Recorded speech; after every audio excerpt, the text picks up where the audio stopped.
आप देख रहे हैं टाइम टीवी और मैं हूं सैरुद्दीन खान। बात करें पिछले 2 दिनों में जो खबर चर्चा में रही उसकी।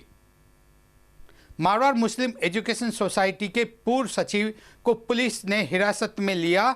एक भूमि के जो विवाद को लेकर उन्हें हिरासत में लिया गया था और हिरासत में लेने के बाद आज उनको कोर्ट में पेश किया गया। कोर्ट में पेश करने के दौरान उनके जो अधिवक्ता थे, परिवादी के जो अधिवक्ता थे, उन्होंने काफ़ी लंबी चौड़ी बहस की। बहस इस बात की और कोर्ट में जो दलील दी कि मोहम्मद अतीक पे जो आरोप लगाए गए हैं वे निराधार हैं। तो वही दूसरे पक्ष ने आरोप लगाया कि जो मोहम्मद अतीक ने जो ज़मीन ली है 120 बीघा ज़मीन, उसको अपने नाम हस्तांतरित करने और जो दस्तावेज है उसमें कहीं न कहीं छेड़खानी की है। कोर्ट ने दोनों पक्षों को सुना और उसके बाद अपने फैसले में कहा कि मोहम्मद अतीक को जो है शर्त जो है 1-1 लाख के मुचलके पे जमानत पर रिहा किया जाता है।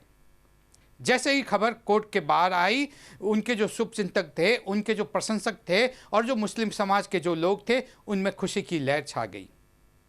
सभी का ये कहना था कि मोहम्मद अतीक जो है शिक्षा की अलग को जोधपुर में जगा रहे हैं। वहीं विपक्ष ने यह आरोप लगाया था कि मोहम्मद अतीक जो है वो भ्रष्टाचार में कहीं न कहीं लिप्त हैं। फिलहाल मामला कोर्ट में है और मुकदमा चलेगा। मुकदमा फिलहाल जमानत दी गई है, मुकदमा चलेगा और मुकदमे में क्या फैसला होता है ये तो आने वाला वक्त बताएगा। हमने बात की मोहम्मद अतीक से और जो अन्य आरोपी थे उनसे और जो उनके शुभचिंतक थे उनसे। सुनते हैं उन्होंने अपना क्या पक्ष रखा। समझता हूँ कि जो है हक की जीत है और जो सच था वो उजागर हुआ। लोगों ने बहुत कोशिश की लेकिन सच हमेशा सच ही रहता है और हमें जो है पूरे देश को आगे बढ़ाने के लिए जिस तरह से मारवाड़ सोसाइटी ने, मौलाना आज़ाद यूनिवर्सिटी ने मेहनत की है उस तरह पूरे देश को काम करना चाहिए। ये यूनिवर्सिटी और ये सोसाइटी गरीबों के लिए काम करती है, गरीबों के लिए काम करेगी आगे भी इंशाल्लाह। असल में समाज में जो ये चीज़ें डेवलप हो जाती हैं कि जो है ये आगे क्यों जा रहा है या उसका नाम क्यों हो रहा है या एक चीज़ आगे क्यों बढ़ रही है, तो कुछ ऐसे तत्व पैदा हो जाते हैं जो उसको डैमेज करने की कोशिश करते हैं। जैसे कि वायरस होता है जो नज़ला जुकाम बुखार पैदा करता है, इस तरह के वायरस हैं जिसके लिए पूरे समाज को, पूरे शहर को, पूरे प्रदेश को, पूरे देश को खड़ा होना पड़ेगा ताकि गरीबों के लिए काम करना आसान हो, आगे बढ़े। उसका कहना है कि कुछ लोगों का दिमाग बिल्कुल दूषित हो गया। यह जो दस्तावेज है ये 2013 में ही बन गया था और जिस वक्त ये दस्तावेज बना उसमें शिकायतकर्ता दोनों मोहसिन बेलीम और जुगनू खां, उन दोनों के दस्तखत थे। 2013 में दस्तखत थे। 2014 में फिर आम सभा हुई। उस आम सभा की बैठक में जुगनू और ये दोनों थे और मौजूद थे और इन्हीं के द्वारा ये काम किया गया था। लेकिन किसी के बैठा हुए में आके इन्होंने हाँ उसकी FIR। अच्छा दूसरा इन्होंने बिल्कुल जो तथ्य थे उनको तोड़ मरोड़ के FIR पेश की। इस 140 बीघा जमीन में 1,18,000 वर्ग फीट निर्माण किया हुआ था और वो निर्माण सब लोगों ने करवाया था, जिसमें अजीज साहब का भी और जुगनू इन लोगों का भी अहम रोल था। लेकिन उन्होंने उस तथ्य को छिपा लिया सिर्फ इसलिए ताकि अब्दुल अजीज बेलीम पर ब्लेम ना आए, इसलिए उन्होंने ये काम किया।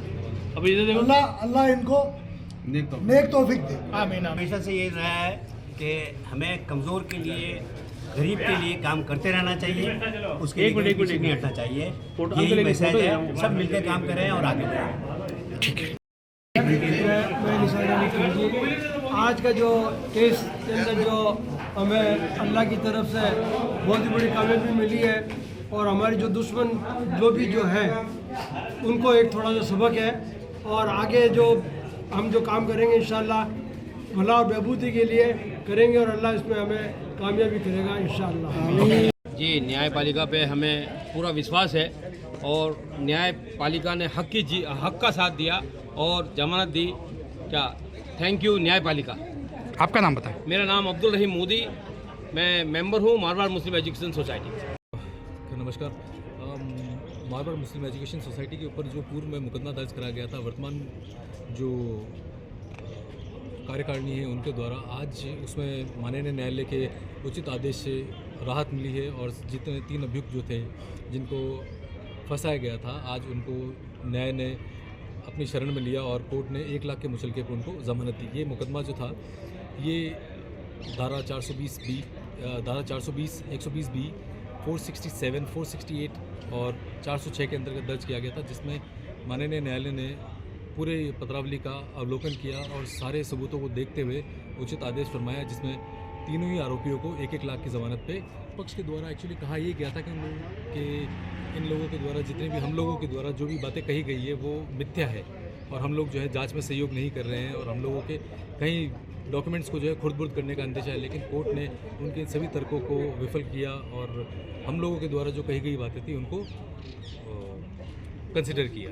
आपने किस तरह से पक्ष रखा कोर्ट के अंदर?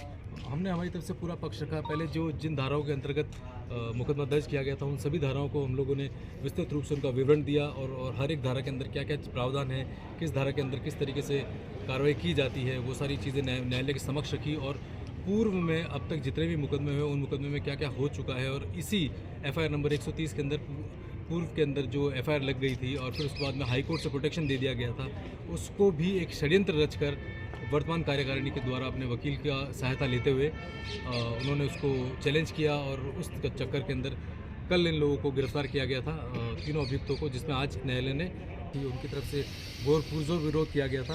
उनकी तरफ से भी अपने सारे कथन जो थे वो सही तरीके से कहे गए थे, लेकिन न्यायालय ने उन लोगों की बात को दरकिनार करते हुए हम लोगों का पक्ष को स्वीकार किया। और अनवर अली खान की तरफ से एडवोकेट मोहम्मद आसिफ खान, मोहम्मद साबिर और नमन मानोत ने पैरवी की और जो संस्था के पूर्व में अध्यक्ष जो थे अतीक मोहम्मद और निशार साहब, इनकी तरफ से पैरवी की जियाउल हक ने जी, और इन लोगों ने उनका पक्ष रखा। आपका परिचय दें। मेरा एडवोकेट मोहम्मद आसिफ खान।